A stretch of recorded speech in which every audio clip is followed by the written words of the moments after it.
L'opération de charme du Burkina Faso là-bas sur l'île de Singapour dans l'Asie du Sud-Est porte déjà ses fruits. Des investisseurs sont prêts à accompagner les efforts du gouvernement dans plusieurs domaines. Ceux-ci vont de la santé à la gestion de l'eau en passant par l'agriculture. Avec le président du Faso, ses futurs investisseurs ont nourri des échanges fructueux. Nous le verrons dans quelques instants. Se mobiliser pour une unité d'action contre les MGF et les mariages précoces. L'appel est lancé ici à Ouagadougou à l'endroit du monde entier à travers une conférence internationale du Comité interafricain sur les pratiques traditionnelles néfastes. Des acteurs et actrices venant d'Afrique, mais aussi d'ailleurs, vont pendant 3 jours se pencher donc sur comment atteindre la tolérance zéro en matière de lutte contre les mutilations génitales féminines et les mariages précoces. Bonjour à tous et bienvenue. Prenons tout de suite la direction de Singapour où le président du Faso en visite officielle a accordé dans la soirée d'hier plusieurs audiences à des potentiels investisseurs. Ces derniers qui excellent dans des domaines aussi divers que variés se disent prêts à accompagner les efforts du gouvernement burkinabé. Le point avec nos envoyés spéciaux sur place, Jean Zongo et Nicolas Zigani. Le président du Faso a reçu des investisseurs qui s'intéressent au Burkina à travers les secteurs de la santé, de l'énergie, de l'agriculture et de l'hydraulique. Ces investisseurs ont dans leur bagage des propositions intéressantes pour le pays des hommes intègres. C'est le cas ici du groupe Medatan dans le secteur de la santé. Ce que nous proposons, c'est en fait de construire une infrastructure qui va donc couvrir un certain nombre de secteurs de la santé. Dans cette infrastructure, nous allons pouvoir par exemple faire des greffes des reins, greffes du foie et également faire la télémédecine. Même son de cloche pour le groupe Angélique qui excelle dans la construction des infrastructures hydrauliques avec une grande expérience. L'entreprise prévoit le démarrage de son chantier qui est le barrage de Ouessa en fin 2014. Nous pensons qu'en travaillant avec le Burkina Faso, cela va permettre donc de développer le pays et de renforcer bien sûr la base des industries au niveau donc de votre pays. Nous sommes un groupe avec un capital d'environ 10 milliards de dollars. Nous sommes présents dans 75 pays. Je voulais donc citer par exemple le Soudan, le Sénégal. En Éthiopie, nous sommes présents et nous avons même 3 sociétés sucrières que nous sommes en train de mettre en place au niveau de ce pays. Nous sommes également présents au Rwanda, au Nigeria et au Burundi.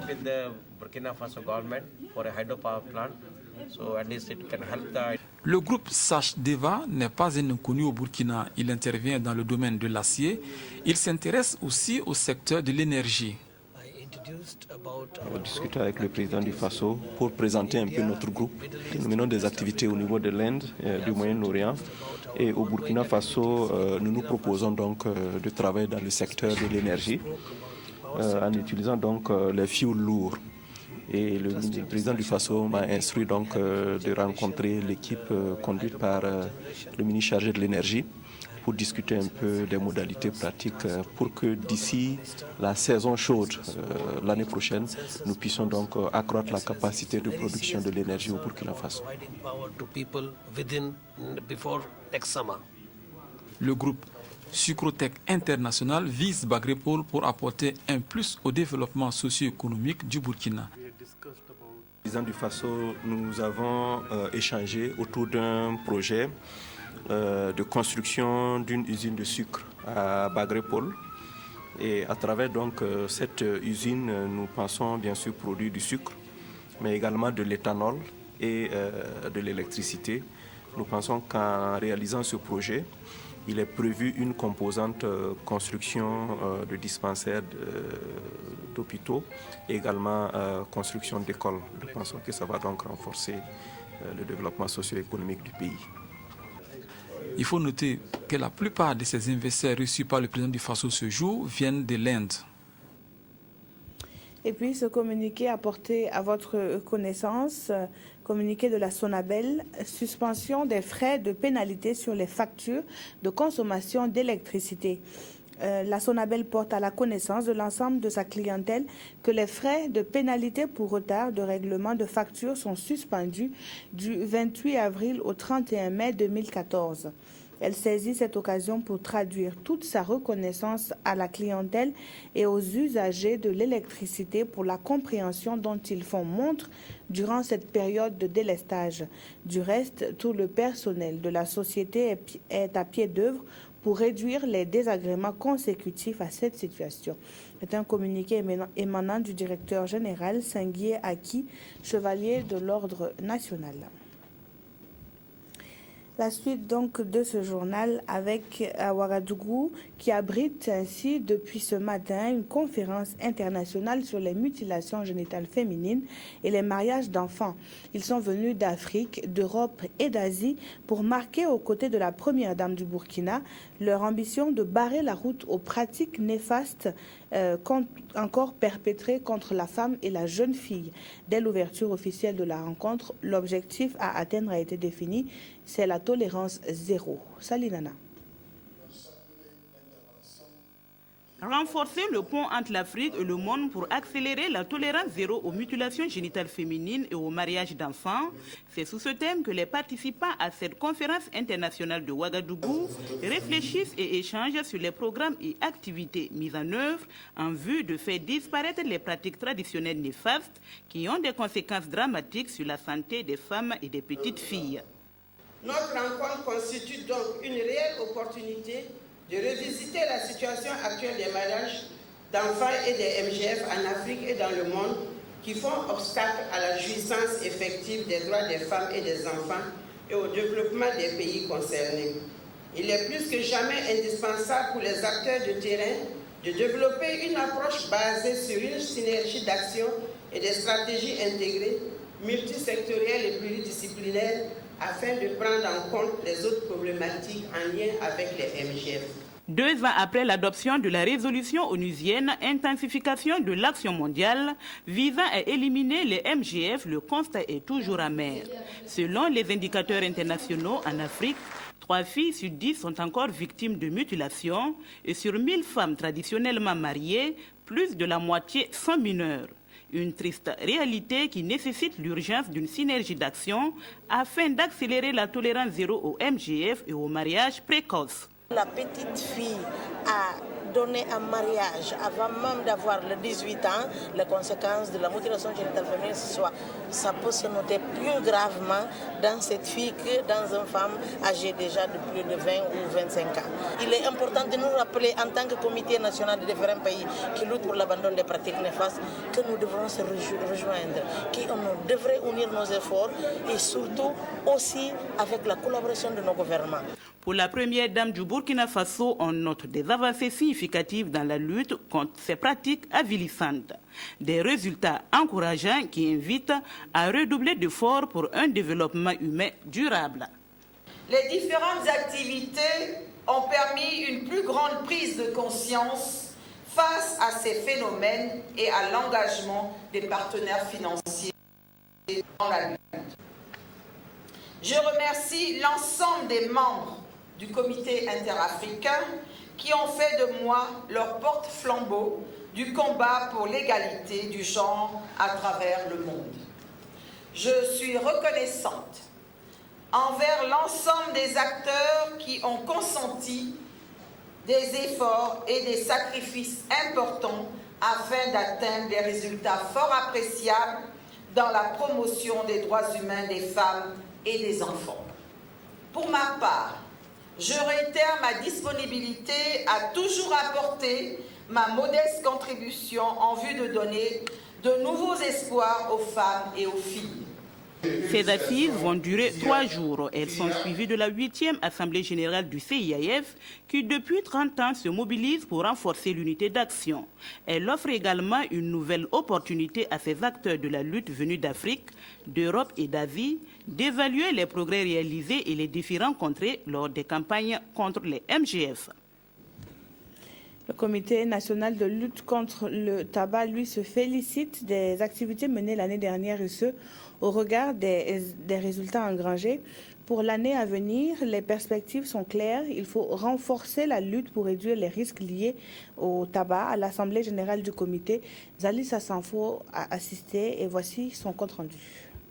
Le tabac fait des milliers de victimes chaque année. Malgré les différentes mesures prises par les États pour dissuader les fumeurs, le fléau va grandissant. Il est même devenu la première cause de mortalité dans certains pays. Et pour éviter de tomber dans cette situation, le Burkina Faso a mis en place un comité de lutte contre le tabac. C'est un comité composé de 43 membres. Leur mission, organiser, coordonner et orienter la lutte anti-tabac au Burkina Faso. Et que faut-il retenir de leurs actions au cours de l'année dernière? Aussi bien au niveau du ministère de la Santé qu'avec les associations et un certain nombre d'activités de terrain. C'est des activités de terrain, des activités de communication, des spots qui sont passés. Il y a des affiches qui ont été multipliées, qui ont été distribuées au niveau des formations sanitaires, qui ont été affichées au niveau de certains centres. Puisque vous savez, il y a une loi qui a été adoptée et des textes réglementaires qui interdisent de fumer dans les lieux publics. Et donc, par rapport à la mise en œuvre de ces textes réglementaires, il y a des affiches qui ont été confectionnées et qui ont été affichées, d'autres ont été distribuées, mises à la disposition des acteurs. Au cours de cette assemblée générale, ce comité va aussi élaborer les actions à entreprendre pour intensifier la lutte.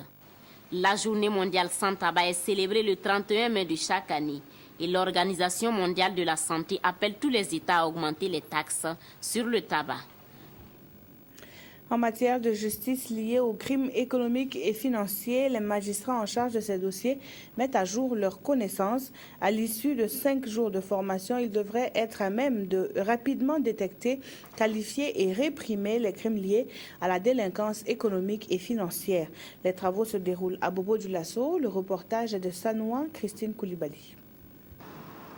Faits de corruption, détournement de deniers publics, blanchiment de capitaux sont autant de crimes économiques et financiers qui mettent à mal les économies africaines. Au Burkina Faso, ces infractions sont souvent reprochées aux agents publics dans l'exercice de leurs fonctions, provoquant l'indignation des citoyens qui estiment que rien n'est fait contre les présumés auteurs. Ce séminaire de formation qui regroupe les magistrats en charge des dossiers de crimes économiques et financiers se veut une réponse à cet état de fait et s'inscrit dans une perspective de spécialisation des juridictions et des magistrats. L'intérêt, c'est surtout de renforcer les capacités des magistrats qui travaillent au niveau des juridictions répressives et des juridictions de jugement. Aujourd'hui, en matière de criminalité économique et financière, nous assistons donc à une criminalité qui s'est mondialisée. Il faut donc permettre à ces magistrats d'être outillés par rapport à ce phénomène. L'impact de la criminalité économique et financière sur le développement durable, les enjeux de la lutte contre le phénomène et son ampleur sont autant de modules qui seront dispensés à ces magistrats pour leur permettre de mieux prendre en charge les dossiers de crimes économiques et financiers. Il s'agit là d'abord de voir comment est-ce qu'on peut détecter une infraction économique et financière. Il faut savoir lire un bilan, savoir que dans les écritures, ainsi de suite, il y a des anomalies, il y a des choses qui ne sont pas correctes. Ensuite, si on arrive à le faire, il faut arriver à qualifier l'infraction, savoir de quel type d'infraction il s'agit. Parce que la loi, on ne réprime que ce qui a été prévu et puni. Si quelque chose n'a pas été prévu, on ne peut pas. Donc il faut arriver à détecter, à voir que ça correspond à des choses qui ont été prévues par la loi et savoir que ça tombe sous le coup de la loi et qu'il doit y avoir répression. En plus de détecter, de qualifier et de réprimer les infractions économiques et financières, ces magistrats devraient, au sortir de ces 5 jours de formation, être à mesure de recouvrer les montants des condamnations pécuniaires au profit des caisses de l'État. La suite de l'actualité nous conduit à Lumbila, où un invité de marque a été reçu au musée de l'eau. L'ambassadeur du Maroc a été curieux de cerner la philosophie de ce temple dédié à l'or bleu, situé donc à quelques kilomètres de la capitale. Ce fut une visite bien appréciée des promoteurs du musée qui invitent toute personne sensible à la question à effectuer le déplacement. Un avant-goût peut-être dans ce reportage que signe Moussaki. Nous sommes au musée de l'eau de Lumbila. Des messages évocateurs frappés en lettres d'or collés à ces objets accueillent l'ambassadeur du Maroc au Burkina. Ici, on trouve des récipients, des ustensiles et autres matériels servant à la collecte, au transport, au stockage et au prélèvement de l'eau. À peine il a franchi le portail du musée, le visiteur du jour est soumis à un exercice de recherche de l'existence d'eau à l'aide de brins d'un arbre aquatique et des rayons. On a constaté que l'eau, c'est la source des problèmes d'hier, des problèmes d'aujourd'hui. On souhaite que ce ne soit pas la cause principale des guerres de demain. Et c'est tellement pour dire l'importance que cette matière vitale revêt pour tout le monde. Et je ne pouvais pas ne pas être intéressé donc par ce côté-là. Je voulais que mon geste et mon action puissent provoquer une certaine émulation pour toutes les personnes qui souhaiteraient donc faire que ce musée puisse se pérenniser et s'agrandir et s'améliorer. Le musée de l'eau de Lumbila, c'est également un ensemble de thématiques servant de vitrine. Il s'agit entre autres de eau, hygiène, assainissement, eau, religion, eau, santé. Il est venu avec une enveloppe financière pour nous et je pense que ça c'est quand même énorme.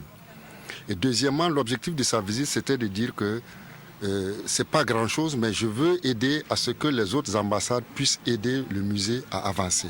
Donc je suis très réjoui du passage de son Excellence l'ambassadeur du Maroc au musée de l'eau.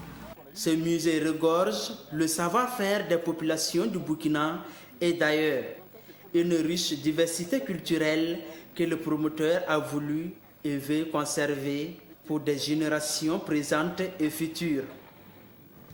Et le Burkina Faso fait partie des 6 pays africains bénéficiaires du projet appuyé par le gouvernement allemand pour ancrer un système durable de qualification et de formation des agriculteurs locaux.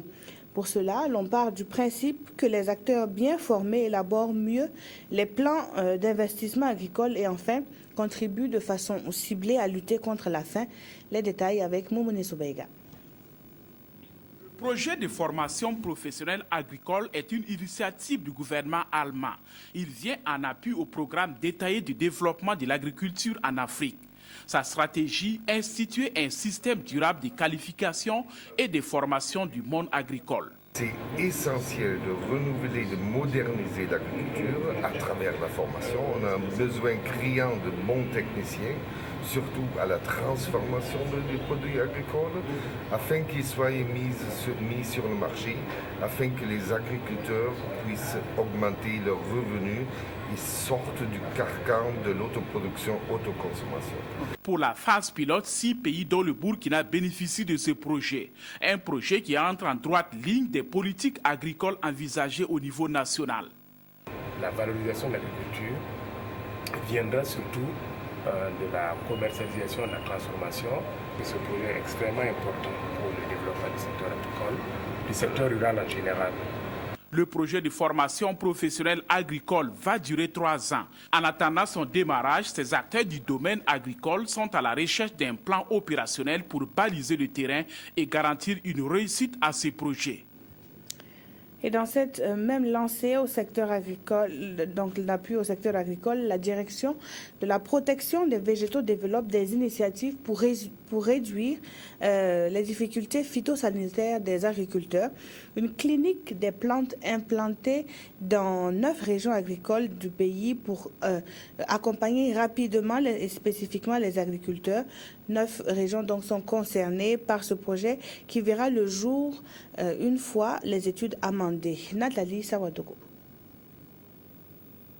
Des agents et producteurs, équiper les acteurs en matériel de diagnostic et de lutte contre les insectes nuisibles, ce sont entre autres les objectifs que vise le projet clinique des plantes au Burkina Faso. Cet atelier qui réunit les acteurs du domaine à Ouagadougou va leur permettre d'examiner et d'apporter des amendements au projet d'études de base. Ce nouveau, c'est vrai que ce programme se développe très bien dans les pays de l'Afrique de l'Est. Ce nouveau en Afrique de l'Ouest, c'est vraiment des cliniques de plantes vraiment avec tous les moyens en termes d'équipement, notamment de loupes, en termes de modules. Il y a une tente, il y a des appareils photo, il y a des portables. Et dans les cas où les animateurs de ces cliniques auraient des difficultés à identifier les maladies ou les ravageurs, pourraient les envoyer au niveau central. Mais au-delà, nous pourrons aller faire appel à la recherche aux universités pour vraiment diagnostiquer de façon claire les maladies et les ravageurs qui peuvent être concernés. L'agriculture burkinabé connaît de sérieux problèmes de perte de production dus à des ravageurs et autres problèmes phytosanitaires. D'où l'initiative du ministère en charge de l'agriculture, à travers sa direction de la protection des végétaux et du conditionnement, de créer des cliniques de plantes. Un projet rendu possible grâce à l'appui technique et financier de Self-Help Africa et de CABI. Cette approche plant-wise, c'est une approche pour renforcer le système phytosanitaire des pays. Si on arrive à faire ça ici au Burkina et dans les pays voisins, ça permet à transporter les produits agricoles entre les pays sans problème, quoi. Parce que dès de la source, on a déjà vérifié pour contrôler les problèmes phytosanitaires. La phase pilote du projet va débuter en cette campagne agricole 2014-2015 par la mise en place de 19 cliniques de plantes au niveau de 9 directions régionales de l'agriculture et dans les grandes plaines comme l'AMVS et Bagré Pôle. Ainsi s'achève ce journal. Merci à tous de l'avoir suivi. Très bon après-midi à toutes et à tous.